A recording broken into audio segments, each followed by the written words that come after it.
Wife swapping म्हणजे आपल्या पत्नीची अदलाबदली, आपल्या बायकोची अदलाबदली इतर पुरुषासोबत करणं. हे कधी-कधी म्युच्युअल कन्सर्ननी म्हणजे परस्पर संमतीने अथवा जबरदस्तीने देखील केली जाते. आजपर्यंत आपल्याला वाटत होते की हा प्रकार फक्त मोठ्या-मोठ्या मेट्रो सिटीजमध्ये, परदेशामध्ये या ठिकाणी चालतो. फॅशन म्हणून चालतो, लाईफस्टाईल म्हणून चालतो, चेंज म्हणून चालतो. पण आज मी तिला जर समाजातील अनेक उदाहरणं पाहिली, समुपदेशनाला आलेल्या काही केसेसचा अभ्यास केला, तर हे लक्षात येतं की ही जी काही पद्धत आहे, हे जे काही चुकीचे संस्कृतीचा पूर्णपणे केलेलं हे चुकीचं सगळं हे आहे, हे आज आपल्या दारापर्यंत येऊन पोचलेलं आहे. वाईफ स्वॅपिंग म्हणजे नक्की काय आणि ते कशा प्रकारे केलं जातं, यावर आपण पहिले थोडी माहिती घेऊयात. त्यानंतर आपण हे का बरं करतं, कोण करतं आणि त्यातून त्यांना कुठला असा आनंद मिळतोय म्हणून ते करतायत, त्यातून काय काय त्रास होऊ शकतात, त्याचे दुष्परिणाम काय होतात, या सगळ्याचा आपण आज आढावा घेणार.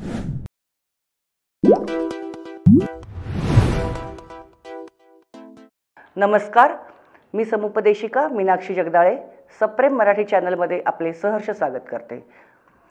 वाईफ स्वॅपिंग हा जो प्रकार आहे, यामध्ये कुठल्या पण दोन जोड्या पती पत्नीच्या आपल्या मतानुसार, आपल्या मर्जीनुसार एकतर एकमेकांचे पार्टनर एक्सचेंज करतात. कधीकधी त्या घनिष्ठ जवळच्या ओळखीच्या असतात, मित्रमैत्रिणींमधल्या असतात किंवा कधीकधी अतिशय अनोळखी असे सुद्धा हे कपल्स असतात. मुळात ह्या लोकांची एक सर्वसाधारण थिंकिंग किंवा वैचारिक हे अशी असते की अफेअर तर करतोच सगळे, रिलेशन तर ठेवतोच आपण, चोरून लपून ते ठेवण्यापेक्षा आम्ही पती पत्नी दोघांना सांगून दोघांच्या इच्छेने हे ठेवतो, जेणेकरून आमच्या मनात पतीपासून किंवा पत्नीपासून काही लपवल्याची फिलिंग राहणार नाही, गिल्ट राहणार नाही. दुसरे काही कारणं असे लक्षात येतात की याच्यातून आमच्या आयुष्याला एक नवीन स्पार्क भेटतो. आयुष्यभर एकाच पार्टनरसोबत शारीरिक संबंध ठेवणं हे बोरिंग असतं, रटाळ असतं, कंटाळवाणं असतं. त्यामध्ये काहीतरी नाविन्य यावं, काहीतरी वेगळेपण यावं, पण ते पत्नीला सांगून, पतीला सांगून विश्वासात घेऊन व्हावं, यासाठी आम्ही या गोष्टी करतो. अतिशय उच्चभ्रू समाजामध्ये, हायली क्वालिफाईड, अतिशय श्रीमंत, अतिशय मोठ्या सिटीजमध्ये राहणाऱ्या सोसायटीमध्ये सुद्धा ह्या गोष्टींचा सर्रास वापर होताना दिसतो. काहींचा उद्देश हा केवळ फन, मजा, चंगळवाद, चेंज हा असतो, तर काहींचा उद्देश असतो यातून काही पैसे मिळतील का, यातून काही मोठं बिझनेस डील साईन होईल का, यातून काही मोठा आपल्याला एखादा बिझनेस किंवा त्याची संधी, अपॉर्च्युनिटी मिळेल, यामुळे आपली वाईफ एखाद्याशी एक्सचेंज करता येते. काही ना काही त्याच्यामध्ये त्यांचे आर्थिक फायदे अवलंबून असतात, म्हणून देखील अशा प्रकारे वाईफ एक्सचेंज करण्याचे प्रकार केले जातात. आता यामध्ये काही ठिकाणी वाईफ विलिंगली इच्छा दाखवू शकते, हो म्हणू शकते, पण अनेक ठिकाणी हे निदर्शनास येते की इथे पत्नीला बळजबरी केली जाते, मानसिक टॉर्चर केलं जातं, ब्लॅकमेल केलं जातं, तिचा गैरफायदा घेतला जातो, तिला इमोशनल केलं जातं, तिच्यावर हिंसाचार केला जाऊ शकतो आणि तिला ह्या गोष्टी करायला जबरदस्तीने प्रवृत्त केलं जातं. वाईफ स्वॅपिंग नेमकं चालतं कसं? यासाठी अनेक ठिकाणी मोठे मोठे क्लब्स आहेत, मोठे मोठे ग्रुप्स आहेत, ज्याचे हे लोक कपल्स अधिकृत मेंबर असतात. मेंबरशिप अशा ग्रुप्सची मिळवली जाते. काही ठिकाणी समाज माध्यमामध्ये याच्या जाहिराती आढळतात. सोशल मीडिया म्हणाल तर त्याच्यावर अनेक प्रकारचे रील्स, व्हिडिओज, छोटे छोटे प्रोग्राम, वेब सिरीज असे उपलब्ध आहेत, ज्यातून हे सगळं करण्याचं मोटिवेशन पती पत्नींना मिळतं आहे किंवा यात काहीच गैर नाही आहे, सगळीकडे हेच सुरू आहे, आपण करायला काही हरकत नाही, ट्राय करायला हरकत नाही, अशा मानसिकतेतून हे केलं जातं. अशा गेममध्ये जेव्हा फक्त पती पत्नी एक्सचेंज होतात, त्याच पलीकडे जाऊन ग्रुप सेक्स हा देखील याचा एक भाग आहे. अनेकदा मोठ्या रिसॉर्ट्सला, फार्म हाऊसवर, काही एक्सॉटिक लोकेशन्सवर, काही ठिकाणी निसर्गरम्य ठिकाणी, एकांतांमध्ये, कोणाच्या घरांमध्ये, प्रायव्हेट बंगलोजमध्ये ग्रुपनी पती पत्नी जमतात, विलिंगली जमतात. बेबी त्यातल्या काही वाईफ ज्या असतील त्या अनविलिंगली तिथे आलेल्या असतील. सगळ्या कार्सच्या चाव्या एकत्र करून ठेवणं, त्यातून जी चावी जी लेडीज उचलेल ती कार ज्याची असेल त्याच्यासोबत तिने जाणं किंवा लकी ड्रॉ टाईप चिठ्ठ्या टाकणं, अशा प्रकारे ज्याचं नाव येईल त्याच्यासोबत त्या स्त्रीने जाणं आणि एक रात्र स्पेंड करणं, एक रात्र घालवणं, अशा प्रकारे हा गेम म्हणून खेळला जातो. हा गेम म्हणून खेळताना या लोकांना अतिशय ॲडव्हेंचर वाटतं, आनंद वाटतो, थ्रिल वाटतं आणि त्यात ते एन्जॉयमेंट म्हणून ही गोष्ट एन्जॉय करतात. हा झाला एक कशा प्रकारे ही गोष्ट चालते याचा भाग. अनेक ठिकाणी पती पत्नींच्या बोलण्यात हे लक्षात येतं की पुरुष हा अनेकदा ॲनल सेक्स किंवा ओरल सेक्स याची डिमांड पत्नीकडे करत असतो, किंवा काहीतरी नशा करून, मद्यपान करून किंवा एकत्र मद्यपान करून शरीर संबंध ठेवावेत, बनवावेत. ज्या प्रकारे पॉर्न फिल्म्समध्ये सांगितलं आहे, दाखवलं आहे, त्या प्रकारे पत्नीबरोबर संबंध प्रस्थापित करावेत, ठेवावेत अशी इच्छा अनेक पुरुषांची असते. ज्या वेळेला पत्नी स्वतः या गोष्टीला नकार देत असते किंवा तिची तशी इच्छा नसते, तेव्हा पती तिला ऑफर देतो की तुला जर हे जमत नसेल किंवा तुला जर हे शक्य नसेल तर आपण अशा प्रकारे पार्टनर एक्सचेंज करू शकतो. तुला जे काही हवं आहे, जे काही आवडतं आहे ते तू एखाद्यासोबत करू शकते एन्जॉय, आणि मला जे हवं आहे, जे काही मला आवडतं आहे, जे काही माझ्या अपेक्षा आहेत ते पूर्ण करणारी, ते स्वइच्छेने पूर्ण करणारी जर मला कोणी भेटत असेल तर मला ते तू करू दे. यातून ह्या अशा सगळ्या गोष्टींचा हे होतो की फॅन्टसीज, तुमच्या ज्या काही वेगवेगळ्या कल्पना आहेत सेक्सबद्दलच्या, रोमान्सबद्दलच्या, त्या पूर्ण करण्यासाठी जर आपला पार्टनर तयार नसेल तर लगेच त्याला पर्यायी दुसरा पार्टनर शोधून त्याच्याकडनं या गोष्टी पूर्ण करून घेणे. पण ते नवरा बायकोंना एकमेकांना विश्वासात घेऊन त्यांच्या समोर पूर्ण करून घेणे हा या मागचा एक मेजर हेतू असल्याचं अनेकांच्या डिस्कशनमधनं लक्षात आलेलं आहे. यामध्ये आपण जर बघाल तर आपण काउन्सिलिंगला आलेल्या 1-2 छोट्या छोट्या केसेसचे मी इथे उदाहरणं देते. एक अतिशय साध्या गावातली मुलगी लग्न होऊन मुंबईसारख्या शहरात जाते. लग्नानंतर एक 8 दिवसात 1-2 वेळा माहेरी येणं, सासरी जाणं हे झाल्यानंतर ती ताबडतोब माहेरी निघून आली, कायमची निघून आली. आणि ती काउन्सिलिंगला ज्या वेळेला आली तेव्हा तिने सांगितलं, ते अतिशय धक्कादायक होतं. अतिशय सर्वसामान्य घरातील ही मुलगी, नवरा पण अतिशय नॉर्मल घरातला, खूप हायफाय किंवा खूप श्रीमंत किंवा खूप उच्चभ्रू असंही काही वातावरण नाही. त्याच्या मोठ्या बहिणीबरोबर संबंध, त्याचे म्हणजे तिच्या नवऱ्याचे जेव्हापर्यंत लग्न नव्हतं झालेलं यांचं, मोठ्या बहिणीसोबत त्याचे संबंध होते. त्यांनी बायकोला पहिल्या दुसऱ्या भेटीतच हे स्पष्ट केलं लग्नानंतर की आपण चौघंही, म्हणजे तिचा नवरा, माझा मोठा भाऊ, तू आणि मी चौघंही या रूममध्ये एकत्रच राहणार आहोत. तिला सुरुवातीला काही कळेच ना. तिला वाटलं मी नवीन आहे, मला काहीतरी सवय होईपर्यंत, किंवा मी घाबरू नये म्हणून, किंवा घरातली मला सगळी माहिती व्हावी म्हणून, किंवा घरात सध्या पाहुणे रावळे आहेत म्हणून, असं काही हिशोबाने हा बोलत असेल. पण वास्तविक त्यांनी जेव्हा तिला क्लिअर केलं की माझं लग्न होईपर्यंत माझी गरज ही माझ्या या मोठ्या भावाच्या पत्नीने भागवलेली आहे, मोठ्या भावाला ह्याची कल्पना आहे, त्याचा याच्यावर काहीच आक्षेप नाही आहे, कारण तो खूपदा टूर निमित्त बाहेरगावी असतो, आणि तू आता माझी पत्नी आहेस तर तुलाही मी नक्कीच जे हवं ते तुझं सगळं माझ्याप्रती असलेलं, तुझ्याप्रती असलेलं माझं कर्तव्य असेल, जे काही देणं घेणं असेल पती म्हणून, ते तुला मी सगळं देईल, त्यात काहीच प्रॉब्लेम नाही, नो डाऊट. पण यू हॅव टू ॲक्सेप्ट, ह्या सगळ्या गोष्टी तुला ॲक्सेप्ट कराव्या लागतील. त्याचा तिला एवढा मोठा धक्का बसला होता की ती 4-8 दिवससुद्धा तिथे राहिली नाही किंवा नांदू शकली नाही आणि ती परत आली. अजून एक उदाहरण आपण यामध्ये असं देऊ शकतो की एक पत्नी आपल्याकडे आली होती समुपदेशनासाठी. तिचं असं म्हणणं होतं की माझा नवरा वारंवार ॲनल सेक्स, ओरल सेक्सची डिमांड करतो आणि मला ते अजिबात आवडत नाही. मला हे सगळं अनैसर्गिक वाटतं, विचित्र वाटतं, हे हायजिनिक नसतं, ह्याचा मला प्रचंड शारीरिक त्रास होतो आणि मी त्याला रेडी नाही आहे. तर माझ्या नवऱ्याने एक दिवशी डायरेक्ट बाहेरची एक स्त्री, म्हणजे ती गर्लफ्रेंड होती की ती प्रॉस्टिट्यूट होती मला माहीत नाही, स्त्री माझ्यासमोर आणली आणि आमच्या रूममध्ये, आमच्या बेडरूममध्ये तिच्यासोबत ह्या सगळ्या गोष्टी करून दाखवल्या आणि मला हे पटवून दिलं की ह्या गोष्टी अशा प्रकारे खऱ्या लाईफमध्ये पण होतात. तुला जर असं वाटत असेल की तू फक्त मी व्हिडिओ बघून किंवा मी माझ्या डोक्याने काहीतरी मनाने तुला सांगतोय, तर हे असं काही नाही आहे. हे बघ, ह्या मुलीसोबत मी हे असं करू शकतो. आणि मी जेव्हा याला विरोध केला तेव्हा त्याने मला प्रचंड शिवीगाळ केली, मारहाण केली. मला त्या रूममध्ये त्यांनी कोंडून घेतलं होतं आणि माझ्यासमोर हे सगळं चाललं होतं. इव्हन तो मला हे म्हणत होता की तू पण आमच्यात जॉईन होऊ शकते, आम्हाला काहीच प्रॉब्लेम नाही आहे. ती लेडीज तर प्रोफेशनल्स असेल, ज्या अर्थी ती हे सगळं इतक्या लाईटली करत होती आणि तिला कसलंच काही वाटत नव्हतं. परंतु मला या गोष्टीचा खूप मानसिक धक्का बसला आहे. आता मला माझ्या नवऱ्याने डायरेक्ट हे सांगितलं आहे की जर तू हे ॲक्सेप्ट करत असशील, अशा प्रकारेच संबंध ठेवणं, मी म्हणेल त्या प्रकारेच माझ्याशी सेक्स करणं, तरच मी तुझ्यासोबत राहील, अदरवाईज तू राहा, पण मी त्या महिलेला कायमस्वरूपी आपल्या घरात आणून ठेवेल किंवा कायमस्वरूपी मी तिच्यासोबत ह्या गोष्टी तुझ्यासमोर करेल, त्या तुला मोकळ्या मनाने ॲक्सेप्ट कराव्या लागतील, कारण तू त्याच्यासाठी पात्र नाही आहेस, सक्षम नाही आहेस किंवा तुझी त्याला परवानगी नाही आहे. पण मी हे रोजचे तुझे तमाशे, रडणं, ओरडणं, मला विरोध करणं हे मात्र सहन करणार नाही आणि जा, तुला जे करायचं ते तू करू शकते. अशा प्रकारे तिला ही ऑफर देण्यात आली होती. आपण जेव्हा जेव्हा पाहतो की ग्रुप सेक्स असेल किंवा विलिंगली केलेले हे सगळे कपल सेक्शन असतील, याच्यावर खूपदा रेड पडलेले आहेत, खूपदा याच्यावर पेपरमध्ये वेगवेगळ्या प्रकारे बातम्या छापून आलेल्या आहेत, अनेक मोठ्या मोठ्या न्यूज चॅनल्सवर याच्या बातम्या आलेल्या आहेत.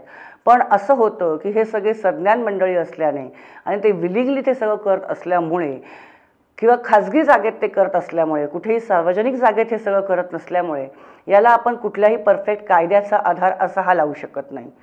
हां, पण एखाद्या महिलेवर जर जबरदस्ती कोणी अनैसर्गिक संभोग किंवा अनैसर्गिक सेक्स करायचा प्रयत्न करत असेल तर ती IPC 377द्वारे त्यावर गुन्हा दाखल करू शकते. त्याचा पण तिने त्याच्यामध्ये पूर्ण अजून डिटेलमध्ये जाऊन व्यवस्थित सल्ला घेऊन, त्याच्यामध्ये अनेक डिटेल्स आहेत, याचा ती हे करू शकते वापर. पण अनेकदा हेच आढळतं की पत्नीला जबरदस्ती करून पती हे करायला भाग पाडतो. तिला अनेक प्रकारे पटवून दिलं जातं. 20 वर्षापूर्वी इंडिया टुडेने एक सर्व्हे केला होता. या सर्व्हेमध्ये त्यांनी अशा पार्टनर एक्सचेंजची जी काही पार्टी सुरू होती एका ठिकाणी, तिथे स्ट्रिंग ऑपरेशन करून एंट्री केली होती, कपल म्हणून एंट्री केली होती. आणि जेव्हा नंतर ही गोष्ट ओपन झाली तेव्हा हे लक्षात आलं की 90% स्त्रिया ह्या केवळ नवऱ्याचा हट्ट म्हणून, पुरुषाचा हट्ट म्हणून किंवा नवऱ्याला वाईट वाटायला नको म्हणून, आपला संसार तुटायला नको म्हणून ह्या गोष्टी ॲक्सेप्ट करत आहेत आणि इच्छा असो वा नसो या वाईफ स्वॅपिंगच्या गेममध्ये इन्व्हॉल्व होत आहेत. अशा प्रकारच्या या चुकीच्या फॅन्टसी ठेवणं, चुकीच्या कृत्य करणं आणि याला फॅशन समजणं, लाईफस्टाईल समजणं, याचे दुष्परिणाम काय, याच्याकडे आपण एक नजर टाकू. असे अनेक दुष्परिणाम होऊ शकतात.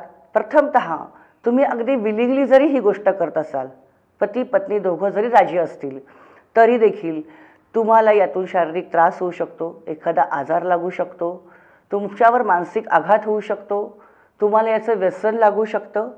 कारण एकदा ह्या गोष्टीची सवय लागली की वारंवार माणूस त्याच गोष्टीचा शोध घेतं. तशा प्रकारे कोण उपलब्ध आहे, कोणी भेटतं आहे का, अनेक सोशल मीडियावरचे ग्रुप्स आपण त्यात जॉईन करत जातो, जाहिरातींकडे आपण अट्रॅक्ट होऊ जातो. याच्यात पण परत फसवणुकीचे प्रकार आहेत. खरोखरी कपल एक्सचेंज करण्यासाठी अधिकृत जे काही ग्रुप असेल त्यात पण चुकीची माणसं इन्व्हॉल्व आहेत, जे तुम्हाला इन्व्हाइट करतील, हे सगळं करायला लावतील. पण तेथे तुमचं रेकॉर्डिंग केलं जाऊ शकतं, स्पाय कॅमेरे लावलेले असू शकतात. ते रेकॉर्डिंग, ते व्हिडिओज, ते शूटिंग्स दाखवून नंतर तुम्हाला ब्लॅकमेल केलं जाऊ शकतं, तुमच्याकडे पैशाची मागणी केली जाऊ शकते, तुमच्या घरापर्यंत हे प्रकरण पोचवलं जाऊ शकतं, जे तुमच्या कुटुंबासाठी, तुमच्या मुलाबाळांसाठी, तुमच्या सामाजिक प्रतिष्ठेसाठी, तुमच्या समाजातील इमेजसाठी अतिशय घातक असू शकतं. ह्या गोष्टींमध्ये अनेकदा आपण पाहिलं आहे की ही गोष्ट एखाद्या गुन्ह्याकडे सुद्धा वळू शकते, यातनं क्राईम घडू शकतो. एखाद वेळेला पत्नीची विलिंगनेस नसेल किंवा समोरच्याचा विलिंगनेस नसेल किंवा जे कपल्स एकत्र येत आहेत त्यांच्यामध्ये काही ना काही वादावादी झाली, काही चुकीच्या गोष्टी घडल्या, कारण या सगळ्या गोष्टी बहुतांश वेळा ड्रिंक करून केल्या जातात. या ठिकाणी स्त्रियांना देखील ड्रिंक घ्यायला प्रवृत्त केलं जातं. अनेक प्रकारच्या अंमली पदार्थांचं सेवन अशा पार्ट्यांमध्ये केलं जातं. या सर्व गोष्टी करत असताना नशेमध्ये कुठेही शाब्दिक चकमक झाली, काही झालं, यातून क्राईम होऊ शकतो आणि तो होतो. याच्यातून एखादी बाई इतक्या डिप्रेशनमध्ये जाऊ शकते की ती कायमस्वरूपी मनोरुग्ण होऊ शकते. हे सगळं तिला पटलं नाही आणि तिच्यावर मजबुरीने लादलं गेलं म्हणून ती आत्महत्या करू शकते. कायमची संसार सोडून, सगळं सोडून निघून जाऊ शकते. यामुळे संसार तुटू शकतात. यदा कदाचित तुमच्या मुलांपर्यंत, तुमच्या नातेवाईकांपर्यंत, तुम्ही ज्या ठिकाणी काम करता त्या ठिकाणी हे सर्व जर पसरलं, हे जर स्प्रेड झालं, तर तुमच्या मुलांवर याचे काय परिणाम होऊ शकतात, तुमच्या घरातल्या वडीलधाऱ्या लोकांवर याचे काय परिणाम होऊ शकतात, याचा देखील विचार होणं आवश्यक आहे. फक्त एक फॅशन आहे. सगळ्यात मेन कारण याला आहे सामाजिक माध्यमं, रील्स, व्हिडिओज, याच्यामध्ये जे काही दाखवलं जातं आहे याच्यामध्ये कुठलंही काही बंधन याला राहिलेलं नाही आहे आणि याच्यामुळे सर्वसामान्य लोकांना पण वाटतंय की जसं आपण एखाद्या पिक्चरमध्ये फॅशन आहे ती अलगद उचलतो, एखाद्या पिक्चरमध्ये हिरोनी घातलेला शर्ट जितका इझिली आपण कॅरी करतो, हिरोईननी घातलेली एखादी साडी जशी लगेच मार्केटमध्ये येते आणि महिला ती साडी खरेदी करतात, तसं आपलं एक ट्रेंड आहे किंवा आपली एक मानसिकता आहे की पिक्चरमध्ये सिरियलमध्ये दाखवलेल्या गोष्टी आपल्या आयुष्यात आपण अंमलात आणाव्यात, पण त्या कुठपर्यंत आणि कोणत्या याचं भान देखील जपणं आवश्यक आहे. ह्या ज्या गोष्टी दाखवल्या जातात ह्या फक्त करमणूक म्हणून, त्यांना त्यांचे TRP वाढवायचे म्हणून, त्यांना त्यांचे क्लायंट वाढवायचे म्हणून, त्यांना त्यातून पैसे मिळवायचे म्हणून ते हे तयार करतात आणि ते दाखवतात. त्यामध्ये सत्यता किती आहे?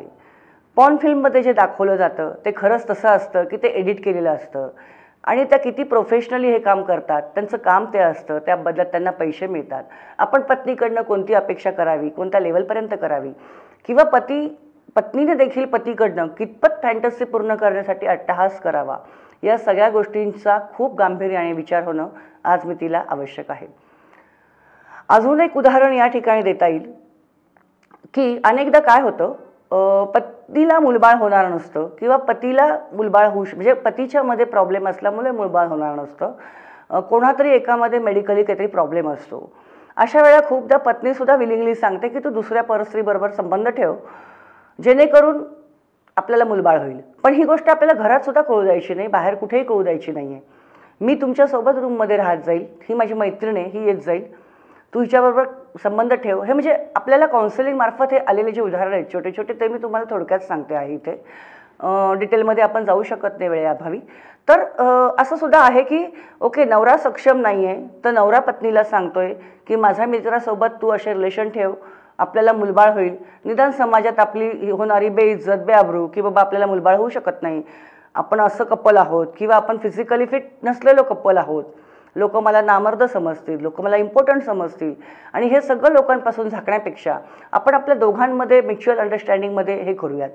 आणि ह्या गोष्टीसाठी सुद्धा अनेकदा स्त्री अथवा पुरुष ही परक्या पार्टनरसोबत शारीरिक संबंध ठेवायला तयार होतात. या पलीकडे जाऊन अजून एक केस अशी आहे की अतिशय प्रतिष्ठित घरातले जर नवरा बायको असतील आणि नवऱ्यामध्ये शारीरिक क्षमता नसेल किंवा तो जर स्त्रीला बायकोला पूर्णतः सेक्समध्ये सॅटिस्फाय करू शकत नसेल, तर तो हा विचार करतो की माझी पत्नी असंही कुठे ना कुठे जाऊन अफेअर करणार आहे, काही ना काही तर करेल तिची गरज भागवण्यासाठी, तर त्याऐवजी मीच जर हिला परवानगी दिली आणि माझ्या डोळ्यासमोरच जर हे सगळं मी पाहिलं किंवा हिला एक ॲक्सेप्ट केलं ह्या गोष्टीला, तर निदान माझी बाहेर होणारी सामाजिक बदनामी थांबेल. आणि अतिशय मोठ्या घरातील मोठ्या प्रमाणात ज्याचा सामाजिक इमेज आहे अशा व्यक्तीची ही केस आहे. आणि त्याने हे पत्नीला स्वखुशीने की ओके, तू याच्यासोबत, मीच तुझ्यासाठी एक माझा मित्र आहे तो शोधलेला आहे आणि तू याच्यासोबत आपल्या घरात राजरोसपणे तुला जेव्हा वाटेल जसं वाटेल तू संबंध ठेवत जा, मी घरी असेल त्यामुळे लोकांना डाऊट येणार नाही, शेजारच्यांना डाऊट येणार नाही, सोशल समाजात कुठे काही इज्जतीचा प्रॉब्लेम होणार नाही, तू खुश राहशील, मी खुश राहील. कारण त्याला भीती ही होते की उद्या बायको कोणाबरोबर जर निघून गेली किंवा बाहेर कुठे तिचं अफेअर झालं आणि ते जर सोशली लीक झालं तर माझी इज्जत, माझी इमेज, माझी प्रतिष्ठा, माझा बिझनेस, मी जेवढा आज काही कमवलं आहे हे सगळं काही पाण्यात जाईल, धुळीला मिळेल. म्हणजे अनेक कारणं देखील त्यामागे आहेत की तिथे स्त्री आणि पुरुषांना हे ॲक्सेप्ट करावं लागतं किंवा ते इच्छेविरुद्ध असो किंवा इच्छेने असो हे करायला प्रवृत्त होत आहेत. आज समाजाचा हा जो असा ट्रेंड चालला आहे याच्यामध्ये आपण काय बदल करू शकतो, कसे बदल करू शकतो, कुठे थांबवू शकतो हे आपणच ठरवायचं आहे. आणि अशा गोष्टी आज आपल्या छोट्या छोट्या शहरांपर्यंत, उद्या आपल्या घरापर्यंत येऊन जातील, त्याआधीच आपण याबाबतीत सतर्क व्हायचं आहे. ही मजा म्हणता म्हणता, फन म्हणता म्हणता, चेंज म्हणून, एन्जॉयमेंट म्हणून उद्या आपल्या आयुष्याला अतिशय चुकीचं किंवा वाईट किंवा वेगळं वळण देऊन जाईल, याच्यावर आपण लक्ष देणं आवश्यक आहे. सर्वसामान्य लोकांना सुद्धा वाईफ स्वॅपिंग किंवा ग्रुप सेक्स किंवा पार्टनर एक्सचेंज या गोष्टीबद्दल आकर्षण का वाटावं, या वाटेला त्यांनी का जावं, याचा जर आपण थोडा सखोल अभ्यास केला तर आपल्या असं लक्षात येईल की आपल्या समाज माध्यमांमध्ये अनेक प्रकारे याच्यावर भरपूर मटेरियल उपलब्ध आहे. अनेक व्हिडिओज, अनेक वेब सिरीज, अनेक रील्स या उपलब्ध आहेत. वास्तविक हे सगळं खरं आहे असं आपल्याला पटवून द्यायचा प्रयत्न केलेला असतो किंवा हे खरोखरचे नवरा बायको आहेत हे खरोखरचं कपल आहे आणि यांनी कशा प्रकारे वाईफ स्वॅप करून आयुष्यात एन्जॉय केला, मजा घेतली, असं आपली मानसिकता बदलण्याचा यातून प्रयत्न झालेला दिसतो. पण हे कधीही खरं नसतं, हे स्क्रिप्टेड असतं. ज्या प्रकारे एखाद्या पिक्चरचं, सिरियलचं शूटिंग स्क्रिप्ट लिहून, डायलॉग लिहून, ॲक्शन्स लिहून करायला लावलेलं असतं, त्याच प्रकारे हे ॲक्टर ॲक्ट्रेस असतात. हे फक्त ही ॲक्टिंग करत असतात. मनोरंजनासाठी असेल, त्यांना त्यांच्या चॅनलचे काही बेनिफिट्स असतील, व्ह्यूज वाढवण्यासाठी, पैसे मिळवण्यासाठी, अशा प्रकारे चुकीचे लोकांना दाखवून चुकीच्या प्रवृत्तीकडे लोकांना वळवण्यासाठी. पण हे आपण खरंच समजून बसतो आणि आपल्या आयुष्यातही हे करायला हरकत नाही, ट्राय करायला हरकत नाही, या लाईटली त्या गोष्टी घ्यायला जातो. अशा गोष्टी वारंवार पाहिल्यामुळे ज्याला आपण म्हणतो की त्याचं काही वाटेनासं होतं, त्याच्याबद्दल लाज वाटणं, ते पाहण्यात कुठतरी आपल्याला मनाला एक बोचणी लागणं, टोचणी लागणं किंवा हे चुकीचं आहे असं आपल्या अंतर्मनाने आपल्याला सांगणं, हे सुद्धा अशा वेळेला होत नाही. कारण वारंवार पाहून आपली नजर मेल्यासारखी होते, तेच ऐकणं, तेच पाहणं. तरी मी आपल्या सर्वांना ही विनंती करेल की असे कोणतेही व्हिडिओ पाहून, चुकीचे व्हिडिओ पाहून, स्क्रिप्टेड व्हिडिओ पाहून आपण अजिबात प्रभावित होऊ नका. आपली लग्न संस्था, आपले पती पत्नीचे नाते, हे जे काही आपल्या संस्कारांवर आधारित आहे, संस्कृतीवर आधारित आहे, ते अतिशय योग्य आहे. त्याचप्रमाणे आपण वागणे अपेक्षित आहे. त्याचप्रकारे आपण या जगात जे काही चाललं आहे त्याच्यापासून अलिप्त राहणं आवश्यक आहे. कुठल्याही प्रकारे अशा गोष्टीला मनाला भुरळ न पडू देता आपल्या मतावर, आपल्या संस्कारांवर, आपल्या संस्कृतीवर ठाम राहा. आणि तरुण पिढीला मी एक आव्हान करू इच्छिते की आपण तर सामाजिक माध्यमं खूप मोठ्या प्रमाणात वापरता. कधी काहीही पाहताना, करमणूक म्हणून पाहताना अशा कोणत्याही चुकीच्या गोष्टी आपल्या निदर्शनास आल्या तर त्या ताबडतोब स्किप करा, डिलीट करा. असं कधीही आपल्याला येणार नाही. याच्यासाठी आपण आपल्या मोबाईलमध्ये त्या प्रकारे सेटिंग्स करा. पण अशा गोष्टी पाहून त्या वास्तव समजून त्याच्या आहारी जाऊ नका. आजपर्यंत आपण काही व्हिडिओज केलेले आहेत जे मॅरेज काउन्सिलिंग, कौटुंबिक समस्या, महिलांचे, पुरुषांच्या शारीरिक समस्या वगैरे हे सगळे विषय याच्यामध्ये आलेले आहेत. आपल्याला जर या पलीकडे किंवा या व्यतिरिक्त अजून कोणत्या विषयावर माहिती हवी असेल किंवा आत्तापर्यंत झालेल्या व्हिडिओज पाहून, ऐकून आपल्या मनात काही शंका असतील, आपले स्वतःचे काही प्रश्न असतील, खरंच जेन्युइन असतील, त्यात तथ्य असेल आणि सिरियसली जर आपल्याला त्याच्यावर काही उपाययोजना, मार्गदर्शन किंवा सल्ले, सूचना हव्या असतील तर आपण कमेंट बॉक्समध्ये तसं नक्की लिहा. यापुढील व्हिडिओ आपण आपल्या सर्वांच्या प्रश्नांसाठी म्हणून एक खास उत्तरांचं सेशन किंवा त्या प्रश्नांवर उत्तरं किंवा आपल्या समस्यांचं निराकरण करण्याचा प्रयत्न करण्यासाठी घेणार आहोत आणि तो आपण नक्कीच घेऊ. फक्त आपल्या कमेंट्स या जेन्युइन असू द्यात, या खरंच कुठतरी आयुष्याला दिशा देणाऱ्या, समाज बदलणाऱ्या, काहीतरी सकारात्मक घडवणाऱ्या असू द्यात, याची आपण दखल घ्या. आमच्या व्हिडिओला लाईक करायला विसरू नका आणि आमच्या सप्रेम मराठी चॅनलला सबस्क्राईब जरूर करा. धन्यवाद.